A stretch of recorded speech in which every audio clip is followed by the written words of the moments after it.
L'équipe de France qui vendredi a été battue 2-0 contre les Pays-Bas. Doit-on s'inquiéter de cette défaite? Ambre, vous êtes sur notre plateau depuis 8-9 minutes, on ne l'avait pas oublié. Qu'est-ce que vous avez analysé, qu'est-ce que vous avez perçu de cette défaite? La faute pour vous à Didier Deschamps ou aux joueurs? La faute pour moi davantage à Didier Deschamps, parce que les joueurs sur le terrain... Bon, après, c'est pas de sa faute s'il y a des absents qui font partie de la colonne vertébrale de cette équipe de France, mais le système figé, en tout cas avec les joueurs, c'est son 13 type qui était prêt à tout au sacrifice pendant l'équipe du monde, pour moi, ça y est, il va falloir passer à autre chose, arrêter de capitaliser sur le dépassement de fonction d'une Coupe du Monde, qui est normal, sur un investissement survolté pendant un tournoi. On voit que depuis... ça baisse de régime, et il va falloir capitaliser sur autre chose, se détacher de l'affect aussi de certains joueurs. Je ne sais pas pourquoi il rappelle Rami qui avait pris sa retraite internationale, Sissoko, son éternel soldat, Digne qui n'est pas à la hauteur. Il va falloir peut-être réinstaurer une concurrence dans cette équipe de France, arrêter aussi de capitaliser sur Giroud. Bref, pour moi, c'est tous les mots de cette équipe de France. Ça commence à faire beaucoup. Voilà, ça fait beaucoup, mais pour moi, ça fait beaucoup du côté de Didier Deschamps. Pour les joueurs également, Baptiste, qui ont été d'ailleurs particulièrement mal notés dans le Figaro. Je rappelle que vous étiez au stade à Rotterdam. Mal notés, pas seulement dans le Figaro, mais je suis en partie d'accord avec Ambre, mais pas totalement non plus, parce qu'il ne faut pas exonérer la prestation d'ensemble de l'équipe de France, que ce soit les 11 ou les autres joueurs qui sont rentrés en cours de match. Vous ne pouvez pas aborder un match on va dire capital entre guillemets, parce que ça reste que la Ligue des Nations, c'est pas non plus une Coupe du Monde ou un Euro, mais vous pouvez pas aborder une rencontre de cette façon-là, à savoir que l'équipe de France passait en bourgeoisie, mais en tout cas ils étaient vraiment en dedans de la première à la 95e minute, et c'est pas de la faute du Didier Deschamps. Le premier levier de jouer comme des sénateurs, qui c'est finalement? C'est pas Didier Deschamps qui dit aux joueurs de jouer comme ça. C'est lui qui instaure un système défensif, et c'est les joueurs qui l'appliquent, et peut-être qu'à force ce système mais défensif, après derrière, au-delà du système défensif, c'est quand même que on a vu une équipe, tout ce qui a fait la force de cette équipe de France pendant la Coupe du Monde, on l'a pas vu vendredi. Et quand on voit pas ça, à savoir les ingrédients basiques, quel que soit le match international, c'est l'agressivité, c'est un bloc équipe, etc., etc. Et vous redevenez une équipe normale, une équipe prenable face à des Néerlandais qui sont pas non plus des foot de guerre, mais qui ont quand même des joueurs intéressants. Et juste pour rebondir là-dessus, sur le côté joueur, il y a eu quand même des fiascos, il y a eu des joueurs où on doit se poser des questions. Ça rejoint un petit peu ce que disait Ambre, sur des Benjamin Pavard, sur des Lucas Digne qui n'a pas le niveau international. Olivier Giroud, c'est aussi une question qu'on peut se poser, mais après derrière, il a eu aucun ballon, Olivier Giroud. Il a eu aucun ballon pendant 90 minutes. Pas 90 minutes, parce qu'il est sorti en cours de match. Donc, par de Didier Deschamps, je suis d'accord, mais pour moi, la grande majorité, quand même, la faute est aux joueurs. Et alors, encore un mot sur le rôle de Didier Deschamps. Ronald Koeman, le sélectionneur des Néerlandais, disait « J'ai été surpris par la composition de la France et notamment le positionnement Kanté. Mais bon, il faut respecter la façon dont ils ont joué en parlant des Français. » Donc, même lui a été étonné. Laurent Louette, qu'est-ce que vous en avez pensé finalement? Est-ce que Didier Deschamps peine à réinsuffler une espèce de souffle justement dans cette équipe de France?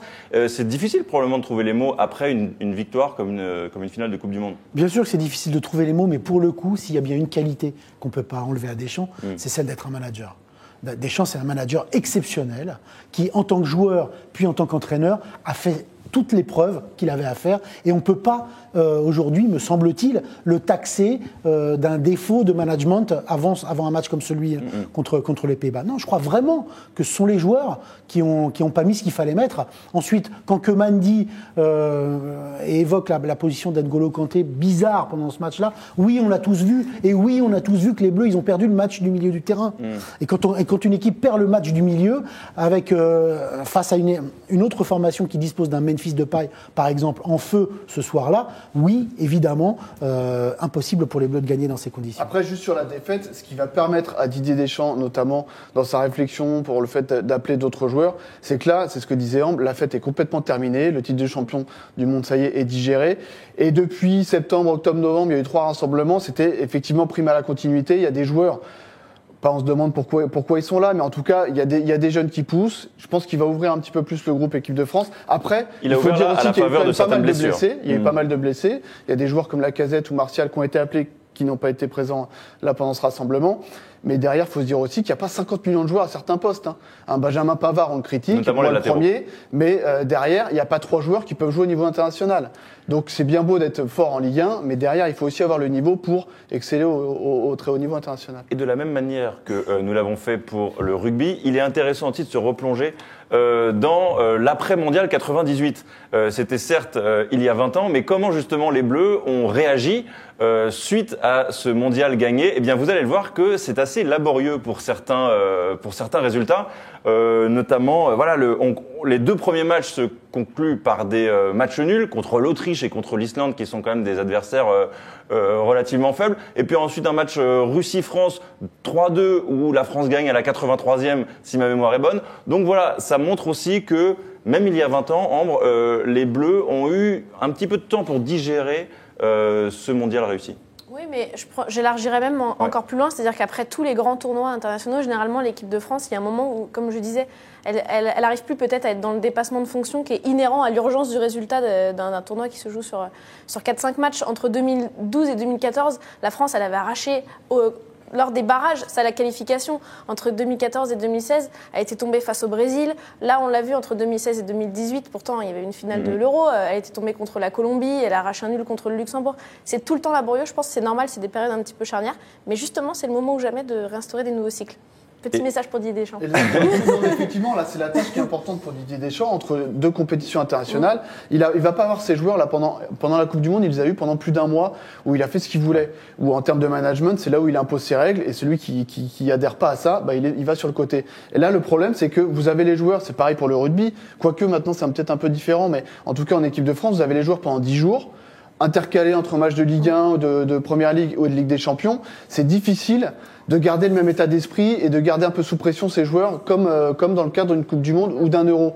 Donc c'est là où il va devoir aussi évoluer en termes de management, peut-être proposer d'autres choses en termes d'ouverture de groupe ou d'autres choses en termes de style de jeu aussi, parce que pendant 2 ans, ça peut aussi être long à ce niveau-là. Ça ne veut pas dire que tout est à jeter. Hein. Non, bien entendu. Non, c'est important ce que dit Baptiste, parce qu'on a vu sur l'image que vous avez diffusée, Renaud, et bravo pour cette analogie, que c'est Roger Lemaire qui avait pris les rênes de l'équipe de France dans la foulée d'Aimé Jacquet. Roger Lemaire, qui était un manager aussi assez avisé, bien qu'il ait beaucoup fait rire les observateurs, mais assez avisé. Pourquoi? Parce qu'avec cette équipe de France-là, il avait compris qu'entre 98 et 2000, il fallait les laisser faire. Il fallait leur laisser les clés. Un peu à la Stefan Kovacs avec les Pays-Bas quelques années auparavant. C'est les joueurs qui étaient champions du monde qui allaient mener le bateau. Il les a laissés faire.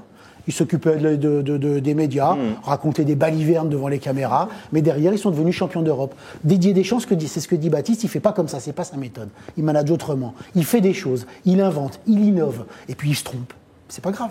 Et c'est intéressant en tout cas de constater que malgré cette parenthèse un petit peu difficile après le Mondial 98, eh bien effectivement, la France a gagné l'Euro 2000. Donc ça... En jouant différemment pour le coup. En jouant différemment, mais c'est intéressant de voir que on a parfois l'image d'un football français qui a dominé la scène mondiale et européenne entre 98 et 2000, mais il y a eu des moments où c'était un petit peu plus compliqué.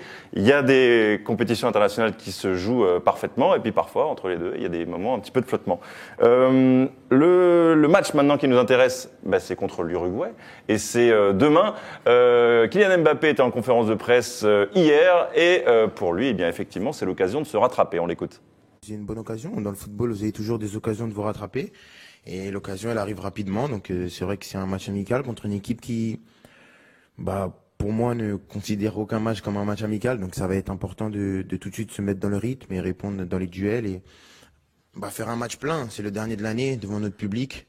Donc faire plaisir à tout le monde en gagnant, en proposant du beau jeu et montrant notre meilleur visage. En gagnant et en faisant un petit peu de beau jeu, Baptiste, mais est-ce que ça veut dire que Deschamps doit innover dans sa composition tactique ou est-ce que, comme il nous a parfois habitués, il va titulariser les cadres? En 3 jours, il va pas tout révolutionner. En gros, innover, entre guillemets, ça va être revenir au 4-2-3-1 ou 4-4-2 de la Coupe du Monde. Il n'y a pas non plus pléthore de changements à attendre. Il y a quand même, sur le côté, peut-être les latéraux avec Benjamin Pavard et Digne qui peuvent souffler au profit de Sidibé et puis du jeune Lionel Mendy. Au milieu de terrain, je pense que Nzonzi, il a un petit peu entamé son crédit après sa faible prestation contre les Pays-Bas. Donc on peut s'attendre à un Ndombele. Devant, la question, ça va être est-ce qu'il va mettre Mbappé dans l'axe et puis faire souffler Giroud, ou alors il laisse un petit peu son animation offensive en 4-2-3-1 avec Matuidi, Giroud, Mbappé et puis Griezmann qu'on a vu. Est-ce que Fekir va rentrer? Donc innover, non, ça va pas être non plus innover parce qu'on va pas sortir... Pour Deschamps, c'est déjà pas mal d'innover sur ce point.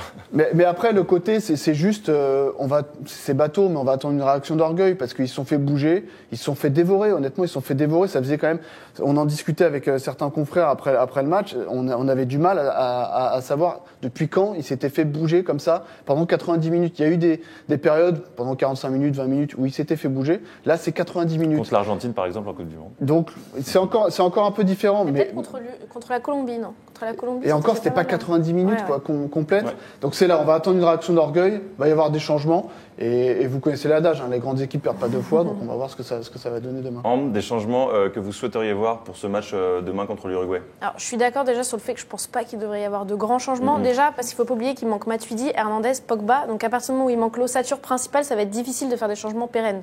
Parce qu'on va attendre le retour de ces titulaires en tout cas. Après, les changements que j'aimerais bien voir, pourquoi pas remettre un duo Mbappé-Griezmann devant et en effet miser sur un Fekir en soutien en numéro 10. Ça pourrait être une solution parce que pour moi, je pense que Giroud n'entre pas totalement dans la philosophie de jeu de Deschamps contre l'Uruguay encore plus. Nous allons maintenant parler du Ballon d'Or, mais avant cela, la douceur sucrée de la semaine, vous allez la découvrir en images tout de suite. C'est un caviar au chocolat qui nous vient du Dynamo Zagreb. Voilà le caviar et voilà le chocolat. À la Ronaldo.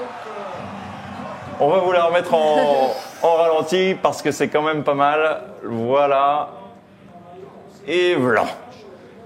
C'est dommage car cela aurait pu être le but de l'année, mais Benjamin Pavard a mis une énorme reprise de volée du droit en Coupe du Monde.